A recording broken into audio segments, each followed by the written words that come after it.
The first time I stepped into my future in-law's home, I was overwhelmed with nerves. My future sister-in-law, Melissa, greeted me with a friendly smile, saying, "Nice to meet you," but as soon as Adam, my fiancé, left the room, her expression changed. "You should just leave," she said sharply, throwing water at me. Shocked and speechless, I stood there drenched as my future in-laws, who were present, merely mumbled, "Well, let's not make a scene." Flushed with embarrassment, I tried to compose myself. Just as I was gathering my thoughts, Melissa's husband, Ken, arrived. "Hello, nice to meet you," I said, attempting to ignore what had just happened. Ken seemed confused. "Wait a minute." Melissa turned pale, and the room grew tense. "I'm Lisa, 30, I began, trying to stay steady. "Adam and I met through mutual friends, and now we live quietly together. Although we don't have children, I feel content. Our journey started years ago. After finishing vocational school, I worked in housekeeping services, which I truly enjoyed. I found happiness in helping busy families by cleaning and cooking, creating peaceful environments for them. For families with young kids or elderly members, I assisted with daily tasks, providing comfort. I found great satisfaction in improving others' lives. One family that stood out was the Thompsons. I was assigned to their large, elegant home, owned by a wealthy couple. I was taken aback by the mansion's size, though I noticed parts of it were poorly maintained. "Hello, I'm Lisa, I'll be helping today," I introduced myself. Mark Thompson, the husband, gave me a warm greeting. "I'm Mark, and this is my wife, Amy. We're grateful for your help. This place is too much for us." Amy, though tired, greeted me with a gentle smile. As I explored the house and planned where to start, I noticed their garden, which, though a little overgrown, had beautiful flowers that Amy had lovingly tended. "Your flowers are lovely," I remarked. "Thank you," she replied softly. "I've been taking care of them for years." I got to work, cleaning windows, dusting furniture, and tidying the rooms. Mark and Amy watched me at times, chatting between my tasks. "You're very skilled for someone so young. How did you get into this?" Mark asked. "I've always enjoyed cooking and cleaning," I answered. "I wanted to pursue a career where I could truly make a difference." Mark nodded in approval.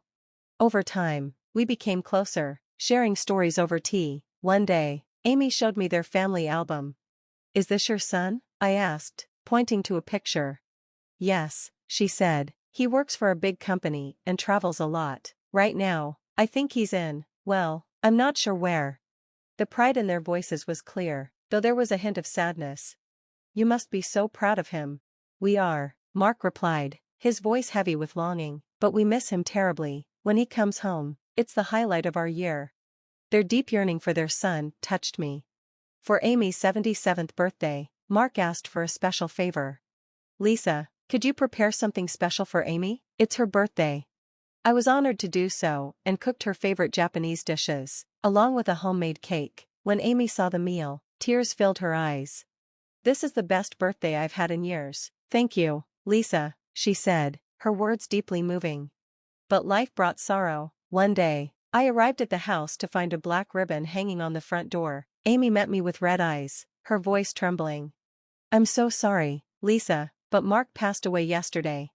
The news hit me like a wave. Mark, who had always welcomed me with a smile, was gone. Grief overwhelmed me, and I struggled to breathe. In the days that followed, Amy withdrew into herself. She stopped caring for her garden, and the flowers began to fade. She spent her days sitting quietly, staring into space. I tried to comfort her, but nothing seemed to help. The meals I prepared for her went untouched. "Lisa, I think it's time for me to prepare for my departure," Amy said one day, her voice heavy with sadness. Her words shattered my heart. Even so, I didn't give up on her. I took her on walks around the neighborhood and, with her son's permission, arranged small outings to lift her spirits. "Since you started visiting, my days have felt brighter," she said one afternoon. "I don't feel so alone anymore. Thank you." Her words meant everything to me. But just days after sharing this with me, Amy quietly passed away. I was heartbroken. The house, once full of life and love, now felt empty. I threw myself into my work, trying to numb the pain. My close friend, Emma, noticed my struggle. "Lisa, I think you need to meet someone. He's a great guy," she said gently. "Just give it a try." After Amy's death, I felt a gaping emptiness in my heart. I went through the motions of work, But nothing seemed to bring me joy. Emma invited me to a dinner, hoping it would lift my spirits. That night, I decided to dress up and push through my sorrow. At the restaurant, I saw Emma waving at me. Sitting next to her was a man I didn't recognize. "Lisa, meet Adam," Emma said with a warm smile. "I think you two will get along." Adam greeted me with a kind smile, and during dinner, we talked about our jobs, hobbies, and families. As the evening progressed, I shared my story about Amy, and before I knew it, I was in tears. "I'm so sorry," I apologized, embarrassed. "It's okay," Adam said softly. "Losing someone close is never easy." His understanding comforted me, and for the first time in ages, I felt a sense of relief. Adam's warmth and compassion made me feel safe. From that night on, Adam and I stayed in touch. We met often, shared meals, and chatted during breaks. Gradually, spending time with him helped me heal. One evening, in a quiet cafe, I said, "Adam, I feel so at peace with you. I want to be with you forever." Adam smiled, surprised but pleased. "I feel the same, Lisa. You make my heart feel calm. I want us to keep sharing these peaceful days together." Tears of happiness filled my eyes. With Adam by my side, I felt ready to face anything. Our time together was filled with love and tranquility. A few years later, we decided to marry, beginning a new chapter in our lives. When the day arrived to meet Adam's parents, I couldn't help but feel anxious. As we neared their doorstep, my hand shook, but Adam gave my hand a reassuring squeeze. "It's all right, Lisa," he said with a gentle smile. "My family is great." At the door, Adam's parents, Ryan and Sarah, welcomed us with open arms. "Hi, I'm Lisa," I said, trying to sound confident. "Thanks for having me," I added. "Welcome, we're so happy to meet you," Sarah said, beaming. "Come on in, make yourself comfortable." They led us into the living room, where Adam's older sister, Melissa, sat. She greeted me with a bright smile. "I'm Melissa, Adam's sister. Thanks for coming," she said warmly. "It's a pleasure to be here," I replied, smiling back. We quickly fell into a comfortable conversation about how Adam and I met. "So, how did you two meet?" she asked. "We were introduced through mutual friends," I explained. "From the moment I met him, I was drawn to his kindness." "How sweet. Adam's always been so gentle and caring," Melissa said with a fond smile. "He's been that way since he was little." Listening to the stories of Adam's childhood filled me with joy. It was clear he had been raised in a loving family. The evening was going smoothly until Adam excused himself. "I'll be back in a minute," he said, heading to the bathroom. The moment he left, Melissa's attitude shifted, her eyes turned icy, and the smile faded from her face. "Why would he be with someone like you?" she sneered. "You're just a housekeeper." I froze, unsure of how to respond. "You don't belong in this family," she continued. "Anyone can do housework. You're just a servant." She scrutinized my outfit and scoffed. "And that outfit, it's so outdated. How embarrassing to stand next to Adam looking like that." My eyes welled up with tears, but I couldn't find the words to defend myself.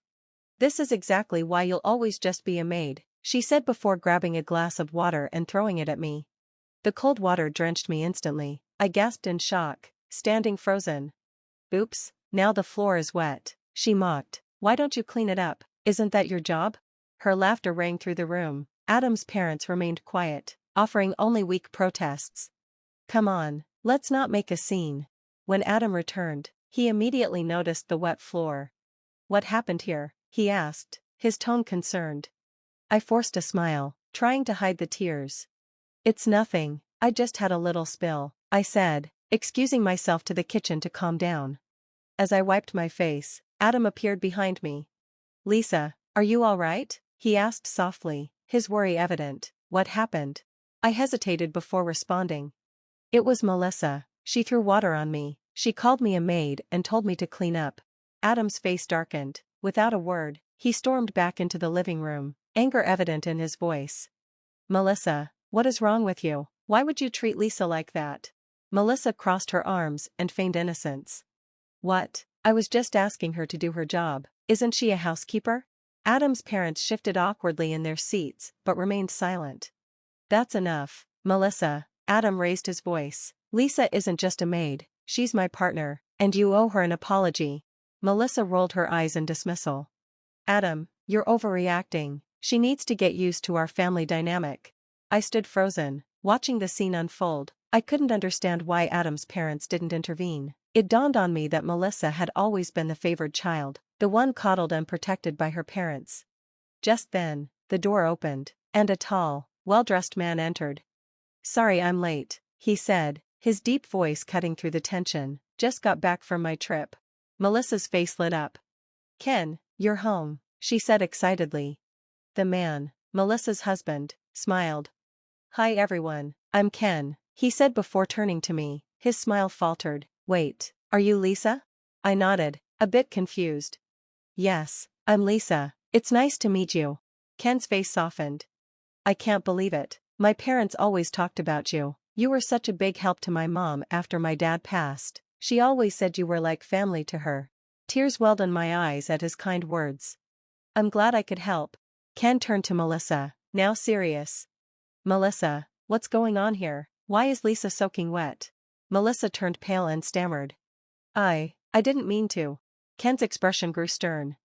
"You didn't mean to? Melissa, this is completely unacceptable. Lisa has been a blessing to our family. She deserves respect."